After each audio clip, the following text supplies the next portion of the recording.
Hi, I'm Barbara Best, And I'm Nancy Rizzuto. and we're both founding partners and principals of CAP STRAT, and we're also founders of the CAP STRAT Women's Forum. The core mission of our Women's Forum is to help women succeed in life, personally, professionally, and especially financially. And we are so passionate about educating, engaging, and empowering women on all aspects of their life. So thanks for being here, and we hope you enjoy the program.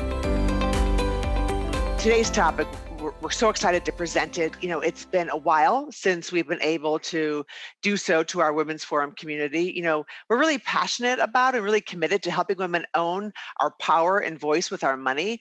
The last time we presented this topic directly to all of you was last January, and that was actually the last in-person event we had. So we've really thought about what's happened over the past 18 months and how do we want to evolve our message and help women with our finances. And financial resilience seemed to be a really ideal framework to really focus on in 2021. Yeah, and we're also very excited because the topic today really represents the convergence of the two organizations that we founded, CAP STRAT and the Women's Forum. And to offer some context to some of the remarks you'll hear today, let me take just a minute and tell you a little bit about our firm. So CAP STRAT is an independent fiduciary investment advisory firm that establishes long-term partnerships with individuals and institutions who embrace the same sort of values that we do, primarily trust and transparency. For individuals, couples and families, generally with 2 million or more in investable assets, we help them take their investments and put them in context to their life and their legacy goals and really work to identify what are their pain points, their anxiety, their uncertainties, and help replace those with clarity and confidence. And then with institutions, primarily public, private, nonprofit organizations, we help their fiduciaries govern with excellence and really help them successfully manage various pools of assets, such as retirement plans, 401k, 403b plans, foundations, endowments, operating in reserve accounts. And then for both of those disciplines, we also provide asset management services. So, our objective today is really to educate and engage you in your finances. We know that a number of women have kind of relooked at their financial plans, have had more conversations with their partners and their spouses. And at the end of this program, we would like you to identify one action, just one, small, big, whatever that means to you, whatever action you want, that you are going to take to create greater financial resiliency in your life. That's right. Well, and I think to start things off, Nance, why don't we talk about what is financial resilience? So it's really having sufficient savings and assets to survive when an adverse or difficult situation occurs. So, the key thing here, though, really is that it requires that you're doing that before that catastrophe, right? So that you've taken the steps to create this really good financial foundation, so you have stability and you've built processes that allow you to thrive and really endure those challenges. Let's say like a global pandemic would be a great example of one, actually, that comes to mind. Beyond these actions, though, and perhaps even more importantly, it's cultivating resiliency through your money mindset.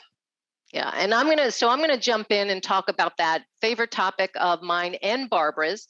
And there are, really 5 key elements of cultivating and strengthening a positive money mindset or positive money mentality that supports your financial resiliency. So I start off by talking about, when the unexpected happens, when you face an adversity in your life, reframe your mindset from victim to victor.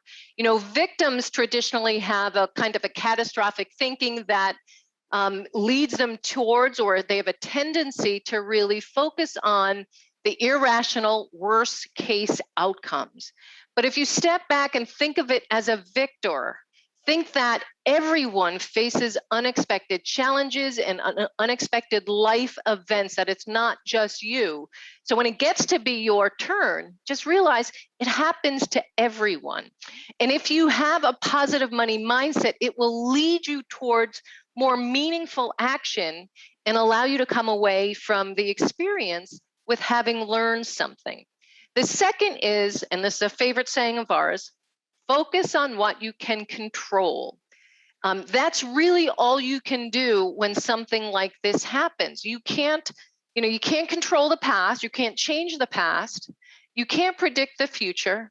All you can do is really focus on the next decision, the next choice, and the response that you are going to make. So really focus on what you can control. Sorry, my dog is home today. The third is be optimistic. Optimism is one of those vital, attributes or virtues that is so essential to our life, our everyday life. And when I think about optimism, I think it's really about the ability to envision a future that is positive. It allows you to take purposeful action. And it really allows you, again, to walk away from this experience as looking at it as a challenge rather than a threat. And if you're optimistic, you will focus on the things that you can control rather than ruminating on the things you can't control. The fourth is building self-awareness. And this is a lifelong journey of mine. And when we talk about building self-awareness, we talk about pause before you think, pause before you make that next choice or that next decision. Is it going to help you or is it going to hinder you? Is it intentional or is it impulsive? And the financial framework around that is, will this decision, will how I'm going to respond or the choice I'm going to make move me closer to my financial goals, or will it derail me? And it actually reminds me of something that happened to me just about a month ago. I got an email from my favorite boutique here in town. They said, we're having a warehouse sale, bringing pieces down from New York. Come have a glass of champagne, visit with us, blah, blah, blah. I got so excited about it to the point where I put it as an event on my calendar, a shopping, event. So at the end of the day, I got in my car, drove down to, the boutique, was greeted with a glass of champagne, all the lovely ladies, looked around, picked up about 5 or 6 different pieces, and I walked into the dressing room and I hung them all up and I'm staring at them. And something compelled me to pause. And I looked at each one of them. And as lovely as they were, and as much as they would have been great to include in my wardrobe, I didn't need any of them. Nobody here in Florida needs another sleeveless top. And it was just, I was like, this is just going to, increase my debt. It's just not something I need. And again, I'm not implying that we should deprive ourselves, but that was an impulsive decision. But gladly, I came out, put everything back on the racks, and I drove home and did not buy anything. So again, think about if if it's impulsive or if it's intentional. And I know, Barbara, you can relate to that a little bit. Just maybe once I've done that. Although I would have bought the items and then had to go and return them after feeling guilty and realizing I didn't need any of it. And that would have taken even more time in my life that I don't have enough of as it is. Right. So, and then the last element in cultivating a positive money mindset is, this is really important, something we're really passionate about, is think of yourselves, reframe your narrative, and think of yourselves as investors as well as savers. Research tells us that women are great savers, are great at budgeting and paying the bills and things like that. But when it comes to saving or investing, we lack confidence, which is why we're not in the market, which is why research tells us that more women keep their assets in cash than men. And I think that, I know that through studies and surveys and research that Barbara and I have read, is the reason that we don't invest and we don't see ourselves as investors is because we think we have to be experts, which is so not the case. All we have to do is be engaged. You don't have to be an expert. You just have to be engaged. And for those of you who are on this call who are participating and contributing to your 401k or your HSA, your 529 plans, you are investors. You know, you own a house, you bought a house, all of that, you are investors. So the last component is just reframe your narrative to being an investor as well as a saver. In thinking through those 5 things, sorry about that, I get a little passionate about what I'm talking about. You know, think about what is one action, if you'd like to share it with us in the chat, what is one action out of those 5 elements that you'd like to take to strengthen your, positive money mentality? I led off there with more self-awareness. I think your story about the boutique, resonates for me. It's, and just especially given how much time I feel like I lack, that's a big time suck in our life, right? Yeah. Just think of all the things we could be doing. Yeah, definitely. Yeah. Think like an investor. Yeah, I love that.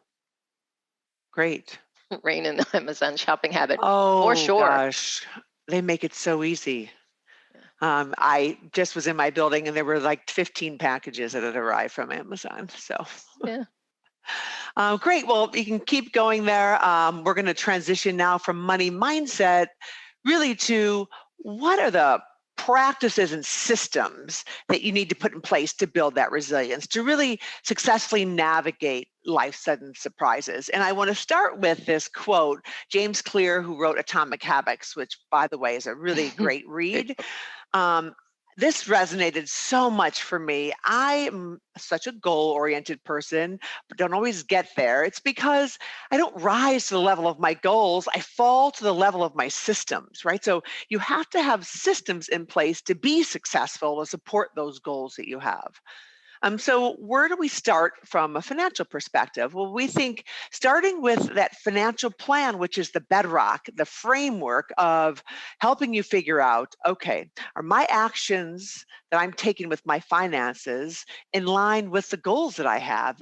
And if they're not, it helps to identify the different levers of what you can realign so that they are in sync. So you can get to those goals and build that resilience and the ultimate of financial resilience of not running out, living and out spending your savings, right?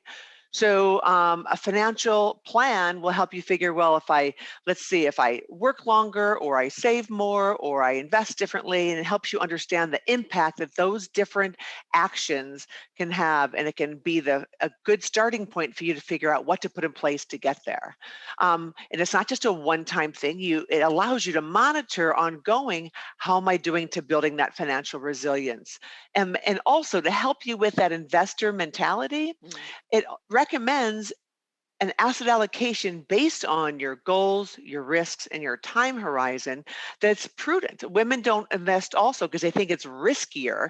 Well, it's really risky to keep a bunch of money in cash over the long run because it's not going to grow enough to support you over your lifetime. So a plan can help you get more comfortable with taking prudent risk based on your situation. The next step is really having an emergency fund, which we like to call a now fund, because that's when we need to get it funded now, right?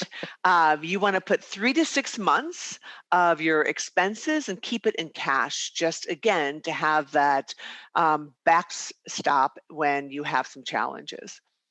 The next is you've got to understand where your money goes. You've got to create a budget, as much as, I don't care how much money you make, but knowing where money flows and where it's going is so important. That's one of the big things we get from individuals and couples that come in to talk to us. It's like, we have no idea where our money goes. And I've certainly been that person as well. And it's really just taking the time to put a budget together so that, again, to Nancy's point, that will also be a tool to help you be more intentional, because you'll have a better sense of how much wiggle room you have for that discretionary spending. And maybe buying 2 or 3 or one of those blouses was just fine. But again, it'll help create that framework. And speaking of which, one of the things about mentality and framework of budgeting and spending, think of adopting Warren Buffett's approach, which I love this. Don't save, what's left over after spending, but spend what's left over after saving. Right? On our last call in my breakout room, I talked to a woman who said that's what she did. She realized, what do I need to save? And then she built her spending from that, which is a great reverse from what most of us end up doing. Next, really is avoiding massive or just excessive debt, right? Because that can derail our success, creates a lot of anxiety if we have excessive debt relative to the income we have coming in, and it can jeopardize our resilience. Of course, not all debt is bad. Appreciating asset like a mortgage or starting a business. Credit card debt is where a lot of people get in trouble, especially those direct cards like a Macy's or Nordstrom's, because they charge up to like 25% interest on an outstanding balance. I was just shopping last weekend and I was checking out, would you like to open a card to save an additional 10%? And Nancy, the answer to that question? No, thank you. Right. Because they're making 25% if I just because I forget that I open this account in case I miss the statement in the email or wherever it goes. It's so important to just not get extended that way, and to think of a credit card like your Visa as just a cash alternative, because you just didn't go to the cash machine, not to something to buy that you can't afford today and that you'll figure out down the road how to pay that off. The one exception that I had a dental emergency last year. I had an oven that broke around the same time. So I had these big expenses. I didn't want to dip into savings. And so I got a credit with both the dental office and the place where I bought my appliance. And as long as I paid the bill down within 12 months, I didn't have to pay interest. So I made sure the dollar amount was a 10-month number so that I didn't jeopardize going over. And that was a great way to use credit, but not do it in an excessive way, but do it in a way that I could afford to pay it off. That would be an exception for me, and something you might consider. Next is really automate. Technology, we've seen a lot during COVID, not just in terms of your Amazon purchases, but also automating helps you from an investment and a savings perspective. We've been doing it for years already, right? We've been getting our paycheck direct deposited into our checking account. We also I'm going to assume that everyone here is automatically in their 401k account plan and contributing to your employer plan, or contributing to another plan if you're not in an employer plan. And that you're also might have an opportunity to have a health savings account, an HSA account, if you have a high deductible health plan. So that usually gets automatically deducted from your pay. So the rest of that money is in your checking account, but you want to keep moving it out, because a lot of times we think of the money in our checking account as what I have access to pay now. You're certainly going to have some bills getting paid out of that automatically, but do you have enough you can journal it into that emergency fund, into longer term saving or investing accounts, into 529 college or private education account, all different types of ways that you can keep doing that investing on a regular basis. And that's what's known from the benefit of buying things through dollar cost averaging, just like your 401k, where it helps reduce your investment risk because you are on a regular basis investing your money on a monthly, semi-monthly, weekly, and it avoids you trying to time the market. It removes the emotional component from investing, and it helps you realize the best time to invest is all the time, because it's not about the amount, it's just about the behavior in the practice. And then finally, protecting your assets and your legacy. We can't emphasize that enough. Every woman participating in this call should have will, powers of attorney for healthcare and property, and potentially a trust. It's not about the amount you have in your investment account or whether you have 1, 5 children or no children. This is one of those times where you get to own your power to make choices of what your legacy is going to be and who the people are that you want to protect. Because if you don't make that choice and make those decisions, a random probate judge is going to make those decisions for you. Yeah, so many great points, Barbara, and again, great systems to build your infrastructure, your financial infrastructure on. You know, I'm going to just piggyback on Barbara's last point about creating an estate plan. One of the other things that I did several years ago when I executed my estate plan, and I would suggest you do think about this as well as part of your system, is when I got home, I composed an email that night and sent an email to my estate planning attorney and to one of my brothers who is the executor of my estate. And I said, Mary, meet Ed, Ed, meet Mary. If something happens to me, call one another. I want you both to be aware of who one another's, you know, of who you are, your contact information and your email. They exchanged pleasantries. So there's peace of mind that if something happens to me, somebody knows someone else to call. The other thing I would suggest is I keep their business cards, Mary's business card and Ed's business card, attached together in the console of my car. So if I get in an accident or something like that, they know who to call. I also keep, in case of an emergency, call these people, both in the console of my car, in my wallet, and in my cell phone. So just really, you know, important things, again, to reinforce that positive money mindset, create that confidence in you. So, so Barbara, what's one thing you've done? I'm going to call you out. I am going to do it in case of emergency. When you mentioned that to me, I actually I haven't sent it. I've drafted the email. My estate planning attorney left her firm, but my documents are still there. So, but I'm still going to keep I've got my plan there, and I haven't made those introductions. So yeah. That was so important. So thank you for that. Also, again, if you want to chat, I know we did that with the money mindset component, but if you want to add in the chat, anyone of you of the things that I had described, is there one thing that really resonated that you feel like, you know, I really need to pay attention to that? That's something I need to do, that you want to do to create greater financial resilience? Please share it with us. You know, when you put things out to the universe, it creates a greater likelihood that it will manifest itself in your life. So it can be a powerful action.